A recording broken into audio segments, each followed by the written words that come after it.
What's up guys, it's John, and today I'm going to look at Nano Dimensions once again. I'm going to briefly cover their latest 3D printer, the Dragonfly LDM, a few different features and why it's a lot better than the previous one, and basically their current position to scale their business right now with all the cash they've raised, and what I'll be doing with Nano Dimensions as an investment.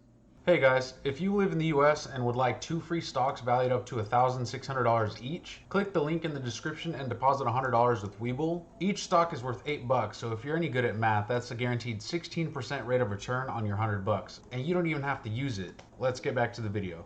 So this is an interview on Nano Dimension CEO Amit Dror on the launch of the 24-hour Dragonfly. This printer is their latest one. It's designed for 24-hour electronics production. And the LDM stands for Lights Out Digital Manufacturing, so basically do this overnight.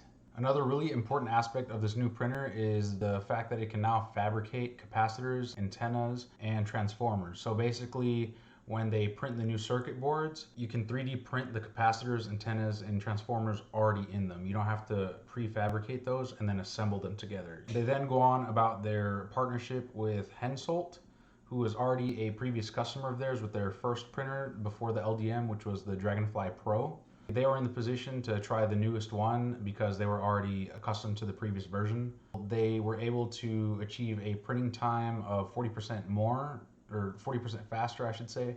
So this is all 3D printed, multi-layered printed circuit board. And you can see the Hensoldt logo down here. They are using this is real. But anyways, moving on from that article, this is what it looks like.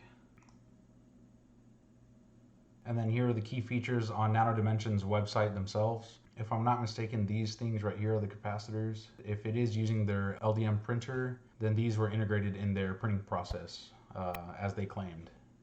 Nano Dimensions also has a pretty big player in the supply chain for printed circuit boards. Now this article isn't too relevant since this was even before I believe they had the LDM model released. I think them getting exposure to Nano Dimensions would be a really useful platform for Nano Dimensions to leverage themselves out and get into a bunch of different markets and scale up with all that cash they have now. So we can see here about a week ago that they closed their $16.9 million direct offering, and they got another $35.9 million in another direct offering in May. And adding those two, you get $52.8 million.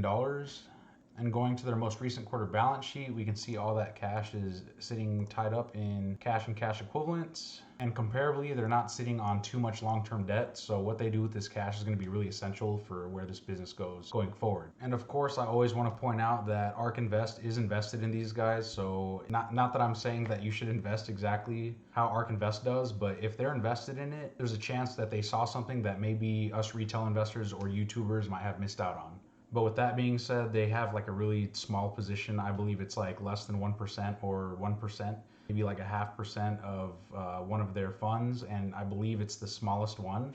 I don't think any of this movement particularly is due to Nano Dimensions coming out with any news. It's pretty much more like stimulus and Donald Trump with getting sick with, you know, the thing everyone's been scared about the past year. So pretty much the two places I see it going back to is either back to $2.20 or above this $3.28 mark, and right now we're about halfway between those 2 points. I'm not really looking to day trade this company. This is something that if I'm gonna get involved, it's because I'm trying to get in at the best price now, and if it falls, I can average in and hold it for the long term because they're basically set up for long-term growth at this point in time, and they just need to execute, and if they start doing well, then eventually the stock price will catch up. But right now they're sitting around $120 million market cap, about $50 million in cash. So basically you're paying for that plus their intellectual property. So I think if you believe that's worth it right now, then it could make sense to buy it right now at this price point.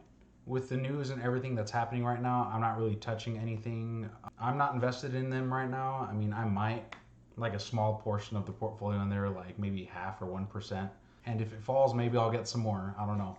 If anything fundamental changes about Nano Dimensions, then I would consider like selling it. But right now they're still positioned to, you know, grow, get more business, get new markets, and become as big as they want to be. So that's it for today. If you like this video, hit that thumbs up below, and don't forget to subscribe and hit the bell notification. Not only does it help the channel, but you'll also get notified when I make new videos just like this one. It's entirely free, and about only 5% of my viewers actually subscribe. So if you're watching this and you enjoy my videos, hit the subscribe button. Don't forget. I also want to thank my new and current subscribers for supporting the channel. Let me know in the comments what you guys want to see. Do you guys want to see more like fundamentals? Do you want to see more technicals, or do you want like a mix of both, how I'm doing like in this video?